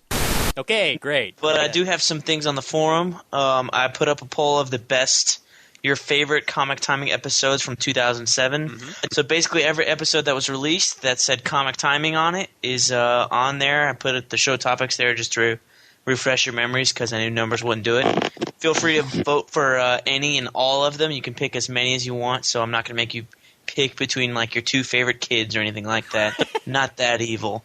So go on and vote. We've had 6 votes so far, and the purpose of this is to get an idea of what the listeners, what they like to listen to, and maybe we can get some more topics that are similar to these in feel and scope, but not the same ones. Definitely. And if you do want to submit topics, obviously you can do that on the forum as well. And don't worry, Brent will not make you choose between your aunt and your wife. No. Good. Just your 2 little dogs. Oh, no! Yeah, and there will be more blog stuff on the website within the next week, as I believe I'm going to have a post on Brand New Day and on editing in general. So it's going to be kind of fun there. And you got anything you want to post, Brent, that you want to talk about? Or aren't you going to announce where you're going to be at March 6th through the 8th? Oh, yeah! Thank you for reminding me, actually. I booked a hotel room. We're good to go. I just got to book my flight. March, we will be at MegaCon. So, woo! March 6th through 9th, Brandon Indigo Fire, Raph Wraithmaker, and myself will be rooming together, and Brent will be our ride, and we'll have a live Comic Timing while we're down there as well. It's going to be a hell of a fun time, and Brent and I are getting in for free, so it's even more fun. All right. What about Rafe? He gets to go. He gets to do his own thing. He can do a Geeks Unite press pass, but Comic Timing, baby, that's us. It's all about us. That weekend there, that's right. Yes, definitely. But it's going to be great times, and it'll be great to actually meet you in person, you bastard. And let me know, Brent, if there's a huge outcry for more Timing Comics episodes. Okay, I will. I didn't put that one on there. Crap. Oh, man. Quick, addendum. It's good times. It's good times. All right, folks, I believe we're done. And I'm actually, you know what, I won't even mention it now, but whatever. And Geek Speak, obviously. Geek Speak Episode 4 will be out by the time this is out, and I'm joined by Wayne Cordova for the first Geek Speak co-host challenge, and it was a hell of a lot of fun. And that went 2 hours. So you can imagine how much fun I'm having editing over this time period. But I will say, Ian, these are really long. Yes, they are, dude. Yes, they are. They don't usually go this long. This was a long even for us. Yes, they do. Oh, come on. I think it is. 4 hours? Nah. When Bob and I get together, we are the problem with the previews episodes. Mm-hmm. Or not episodes, but previews, conference calls. I take some of the blame for those. Well, so do I. I never shut up. All right, but yeah, once again, I'm going to bed. Yeah, once again, guys, thanks for joining us. And the email address for Comic Timing is comictiming@gmail.com. Don't forget to check out the forums over at comicforums.com/forum. Graciously hosted by Comic Geek Speak guys over at comicgeekspeak.com. We're proud members of the Comics Podcast Network over at comicspodcast.com, and we're proud members of the League of Comic Book Podcasters over at comicbooknoise.com/league. Please vote for us on iTunes. Please dig us on dig.com and give us your iTunes reviews if you can. For Brent, for Bob, for John, for Tim, for Bill, for Ian, for Toto, I'm Ian Levinstein, reminding everybody out there that there's always time for comics.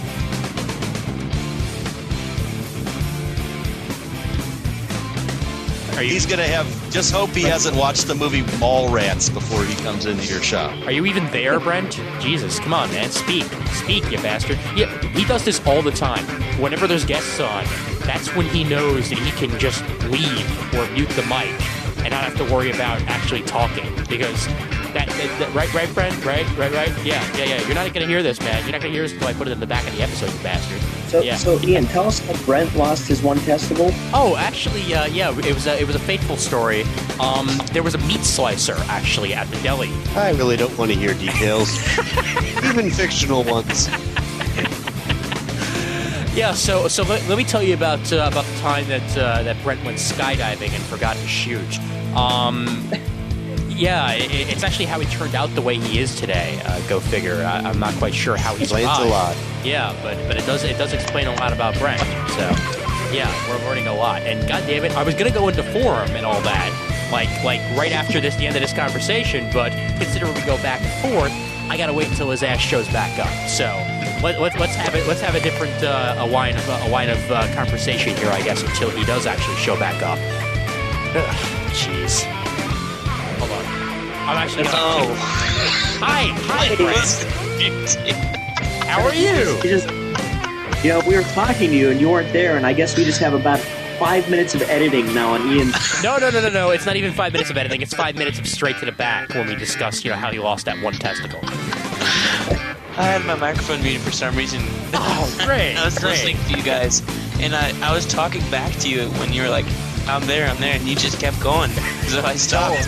Tell the story about how somebody just punched the sorority girl in the jaw, and that's how you lost.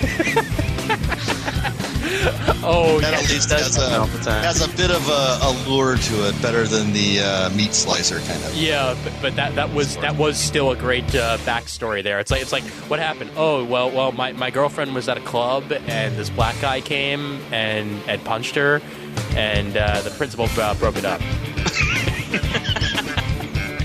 Yeah, that was a good one. All right, but yeah, you know what, Tim, make your sly comment about the Cheetos again, so you can actually respond to that. I was very tempted about switching to, hey, I just got your apply accept thing. Way to ruin your flow there. Yeah, no, but yeah, geez. I didn't think I was short attention span theater featuring Ian Levinson. Yay! Ooh, shiny! It's so pretty. Okay, good. Well, you're actually showing up as online now, so that's good. All right. Okay, yeah. Holy crap, it's over.